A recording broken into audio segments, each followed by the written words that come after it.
So yan guys, nag-ready ako ng sibuyas. Ayan.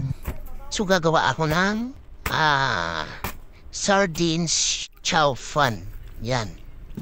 So you can see, nag-ready na rin ako ng pechay. Tinignan ko yung rep kung may bawang ba. So wala. So yun. May nakita akong bawang guys. So yan.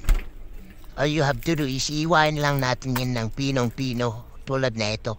Yan. Hindi nagsindi ko na ng kalan. Tapos medyo malakas kaya kinuha ko muna. Pero binalik ko rin para isa lang na ang kaldero. Nakasalang na siya. Mantika, bawang, golden brown. Yung kanin para pang chow pan. Soy sauce kunti lang. Nilagay ko na yung pechay and sibuyas na dahon. And then yung saba na sardinas. So yan guys, malapit na siyang maluto.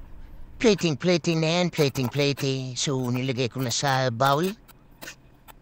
And then all you have to do is ubusin hanggang sa maubos. So ito na siya guys, napaka-angas tignan.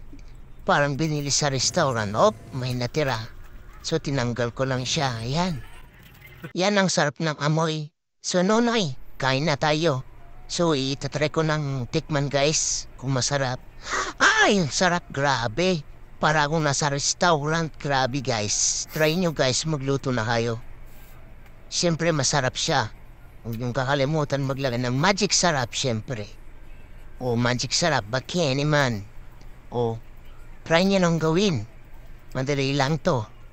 Yung ingredients mura lang. Yung sibuyas 8, pechay 10 piso. Yung sardinas mura lang 17.